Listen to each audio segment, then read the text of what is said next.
Peace, peace, peaceful people. Back again, making a habit out of this thing today. Alright, so this time I wanted to focus on 4 things to supercharge your meditations, right? We are a couple of days away from the solstice, and it's a time where you want to be meditating, right? You want to be in deep trance the whole time, right? If you can. Most of us can't do that, but to the degree that you can, you want to sit down and meditate, and you want to cause an effect. You want to have something happen. I'm making this video because a lot of us, we sit down and meditate, and we are thinking about life, and that's not what we're supposed to be doing. Right? The purpose of meditation is to go within.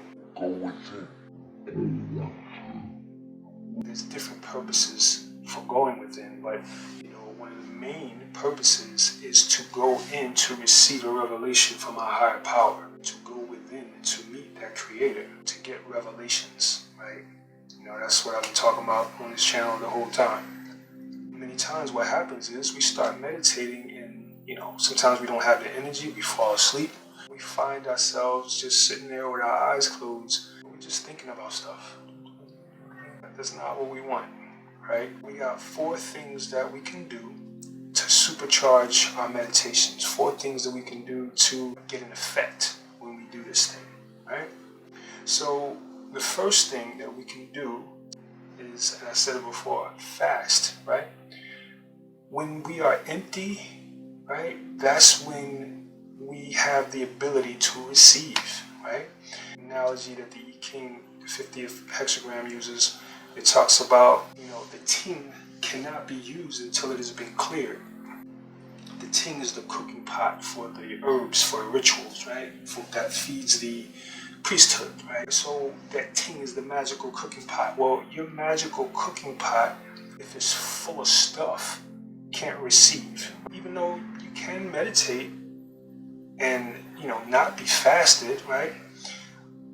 If you're having issues with receiving in meditations, you want to sit down after a fast or during a fast. You got a certain level of emptiness. Also, go back to that point about how it came to me that enlightenment is not just about receiving the light. Enlightenment is also being made to be light, making yourself light, right? When you make yourself light, that's when you have the opportunity to receive, right? When you don't have much inside of you, then you can go ahead and receive something, right? Okay, so that's number 1, right? Number 2, you can go back to my old video, or not my old video, but a video I did called Nimani Nani Shuri breathing, right? This breathing practice will help you to clear your third eye. What happens? We've heard about pineal calcification, right? When your pineal is calcified, you cannot get the visions that you're looking to get, right? You cannot receive those communications from, the inner, right? So you want to clear that up. It's not going to happen in one sitting, right? So you want to do it over time, right? Start a practice of Nimani Nani Shuri meditating, alternate nostril breathing, right? Where you include your bandhas, right? This bandha here, this mula bandha where you clench your perineum, which draws the fire up, and that fire goes up and you push it up with Uddiyana bandha and works on the calcification of this pineal gland that's in there. Right? After you apply fasting and Nadi Shuddhi, you are more receptive, right? That's when you go and you sit down and you do your meditation. You're going to get something right there. There's still a couple other things that, you want to go. Right? Number 3 is use a mantra. Many people try to meditate, just with, I should say many people do meditate without a mantra, right? And they have a great time. Maybe they've developed in it. Maybe they have practiced in it, For someone who's having an issue, right? Going into trance while they're meditating, you want to use a mantra. Why? Well, the per sun is something through per which sound travels, right? This is why music makes us feel so good, right? This is why, the commentary on blood-curdling screams, right? When you hear somebody screaming nasty, that does something to your spirit that's nasty. Why? Because you work through sounds, right? Sounds affect you and I. This is why we say mantras all the time, like and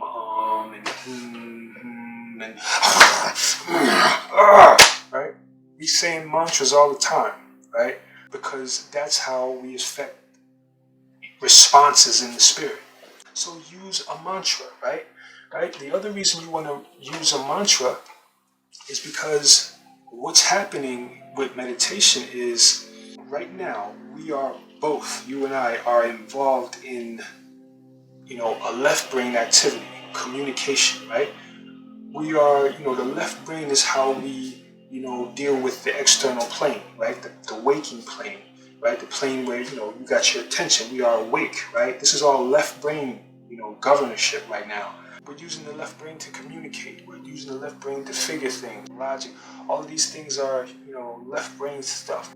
This is what we're doing in regular time. In meditation, though, we want to shut all of that down, right? Because what we're trying to accomplish through meditation is a dream, right? We want to have a dream but not be asleep, right? We want to go into a dream time where the spirit is showing us something about life, something about our life, something about whatever. There's different reasons why you want to meditate, right? Sometimes you want to go and be receptive and receive whatever the spirit is trying to tell you.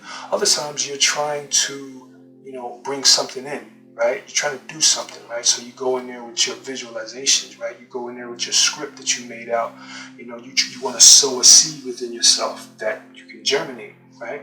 You want to go into your subconscious mind. You want to hypnotize yourself and stop smoking, stop doing XYZ.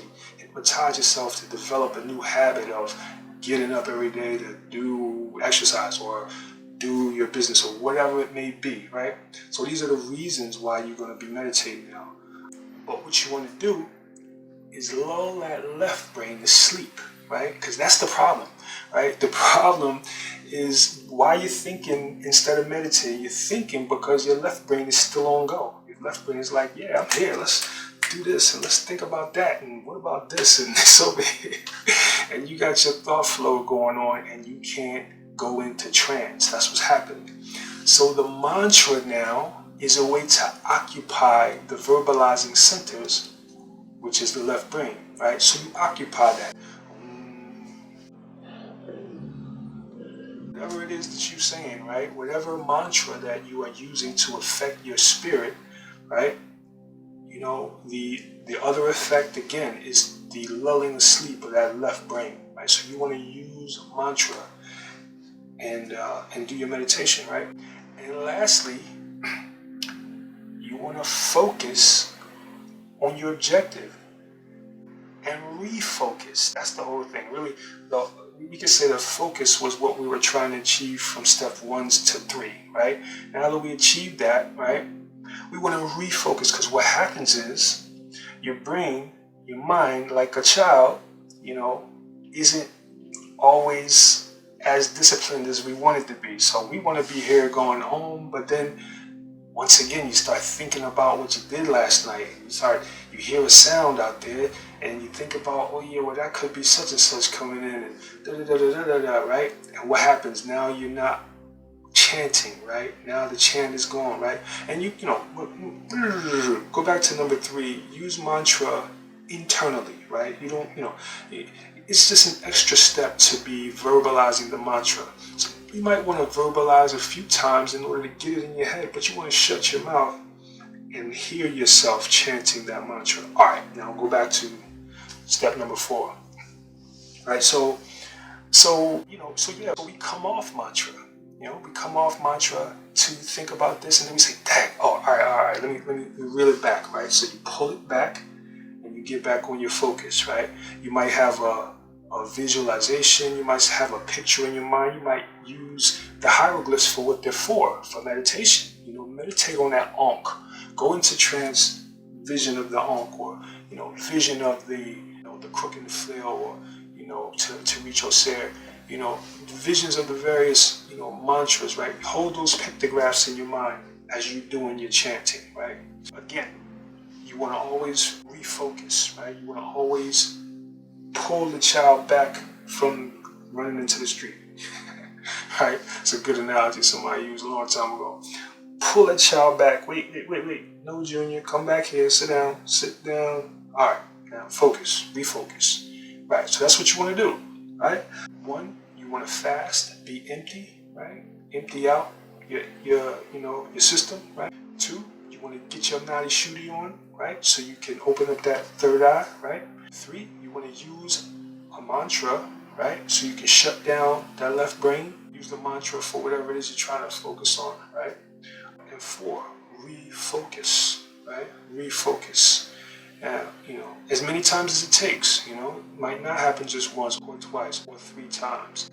But if you have in your mind that I'm going to be on top of this mind, then you're going to be on top of your mind, right?